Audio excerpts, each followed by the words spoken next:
These WWE matches had fans asking, what just happened? Into the cover, hooks the leg, the streak is over. Two of WWE's most colorful characters in the mid-2000s were Eugene and Simon Dean. That's why when they faced off, you knew something interesting was going to happen. Simon Dean's character was that of a workout infomercial personality. As such, he always came to the ring with exercise equipment. For his match against Eugene, Simon brought out a resistance band that he placed on the ring post. Simon Dean tried to hold onto the band for safety, but this resulted in him catapulting himself into the turnbuckle and allowing Eugene to get the win. The 2020 Extreme Rules pay-per-view was a weird show with a number of unusual matches. However, Asuka's Raw Women's title defense against Sasha Banks looked like it would be a solid, normal match. That was, until it ended. Asuka attempted to spray Banks with a green mist, but accidentally blinded the referee. Sasha's tag team partner, Bayley, then laid out Asuka and stripped the referee of his shirt. Bayley then counted the 3 count and had the bell run, and awarded the championship to Sasha. Since when can someone just put on a black and white shirt and start calling the shots? Brock Lesnar is one of the most dominant WWE wrestlers of all time. The man rarely loses, and even when he does, it usually takes a lot to put him down. This is why what happened at Survivor Series in 2016 was so shocking. Prior to the show, Goldberg had made his long-awaited return to WWE. The last time fans saw Goldberg, he competed against Brock Lesnar at WrestleMania 20. The match was something fans had dreamed of ever since Brock's debut, but unfortunately, the match didn't come close to living up to fans' expectations. That's why once Goldberg returned 12 years later, it wasn't too big of a surprise that a rematch was made between these two icons. The last time they locked up, Brock Lesnar and Goldberg fought for over 13 minutes, with Goldberg getting the win over Lesnar. However, at the 2016 Survivor Series, something much different happened. Goldberg shoved Lesnar to the floor, hit him with not one, but 2 spears, then the jackhammer for the pinfall victory. Brock didn't hit a single offensive move, and he was beaten clean in 86 seconds. Fans weren't exactly sure how Goldberg would perform in his first match in over a decade, but nobody expected this. Doink the Clown vs. Crush should have been a pretty forgettable match, and it mostly was. Except for the ending. While fighting, the referee accidentally got knocked out. Crush stayed on top until a second Doink entered the ring and aided the first clown. The 2 clowns locked eyes, laughed, and proved this wasn't a magic trick. The second Doink exited the ring just as the referee was coming to, allowing the original clown to get an easy victory. This is the stupidest ending to a WWE match ever. In October 2019, Seth Rollins fought The Fiend in a Hell in a Cell match. The two competed in the main event with the entire match bathed in red light. However, that was not what fans hated.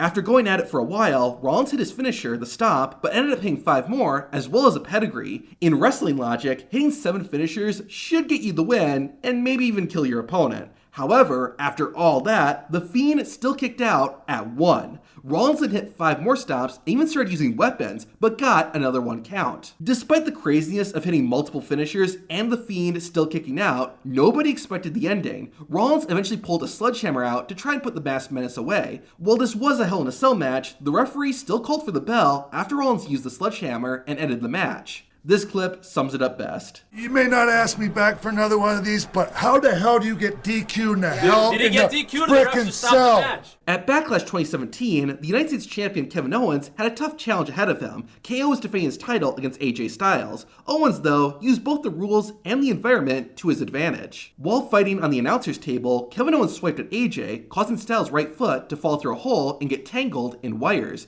AJ was unable to get back into the ring, causing him to get counted out, and for Kevin Owens to win the match and retain the gold. Money in the Bank was made to create unexpected moments, whether it be crazy cash-ins, like when Seth Rollins ran in during the main event of WrestleMania 31 and won the WWE Championship, or during the actual Money in the Bank ladder match itself, like in 2019, when Brock Lesnar entered at the last minute and won the briefcase. However, one of the oddest ways a wrestler won Money in the Bank happened during one of the oddest years in WWE history. The 2020 Money in the Bank match took place inside WWE headquarters, and wrestlers had to go to the roof of the building in order to win. Otis was one of the participants, but when it came time to climb the ladder, the big man was having some trouble. It ended up not being an issue, as when Baron Corbin and AJ Styles were fighting on top of the ladder, the briefcase fell and landed in Otis's hands. Money might not grow on trees, but it can fall right into your hands. A triple threat match on Raw saw Mustafa Ali vs AJ Styles vs The Miz. To close things out, Ali hit a 450 splash, which AJ then transitioned into a Styles clash to get the W. There's simply only one word to describe this: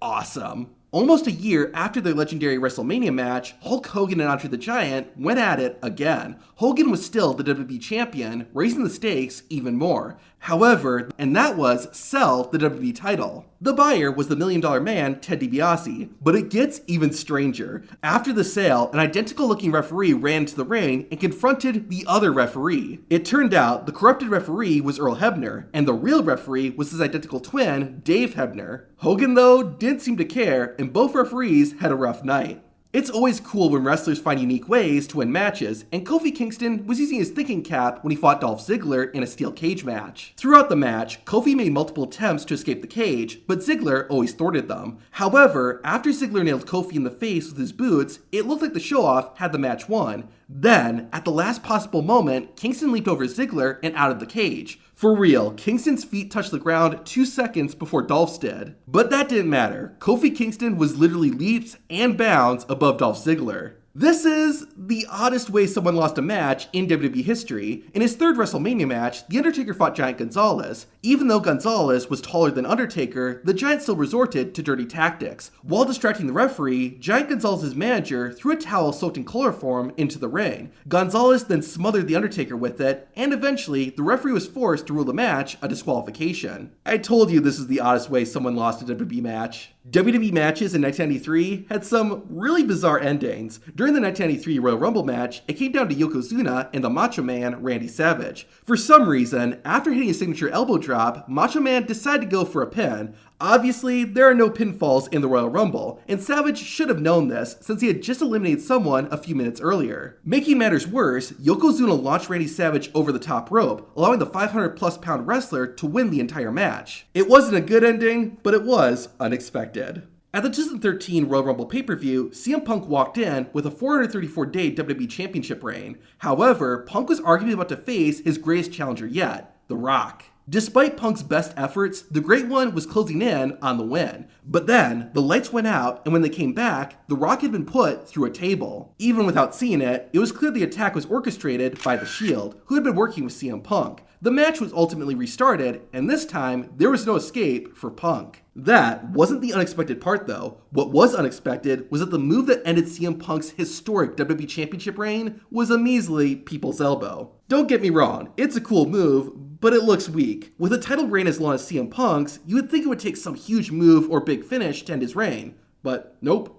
Literally, nobody could have expected what happened at SummerSlam 2021. Bianca Belair was scheduled to defend her SmackDown Women's Championship against Sasha Banks, a rematch from WrestleMania 37. However, minutes before the match, it was announced that Sasha hadn't been medically cleared. Therefore, Carmella had become the new challenger. However, seconds before that match started, Becky Lynch returned. Lynch then took Carmella out and became the new challenger for Belair's title. And what's even crazier than all that was that it only took Becky Lynch 26 seconds to defeat Bianca and become the new women's champion. I told you, nobody expected this to happen. Legs are a pretty good weapon in wrestling. You only need to see a super kick to understand why. However, when Diesel and Shawn Michaels faced off in a WWE Championship match, they used a different kind of leg. At the event, WWE legend Mad Dog Vachon was sitting in the front row enjoying the show. In real life, Mad Dog had one of his legs amputated after getting hit by a car. This would become important during Michaels and Diesel's match. Diesel got fed up and decided to grab Vachon and ripped off the wrestling legend's prosthetic leg. Diesel's plan ended up backfiring as Shawn Michaels grabbed the leg and nailed his opponent in the face. HBK then got the win, all thanks to Mad Dog lending a leg. Usually, after a wrestler hits their finisher, they go for the pin. That's not what Kane did in this next match. In 2015, Kane was unmasked and working for the Authority. He got put into a match against Seth Rollins that Rollins needed to win so he could choose the match stipulation for his upcoming title defense. The plan was for Kane to lie down and let Rollins get the easy win. However, Kane couldn't bring himself to do it and gave Seth a chokeslam. But after that, business took over, and the Big Red Machine had Rollins cover him, so the Architect got the win.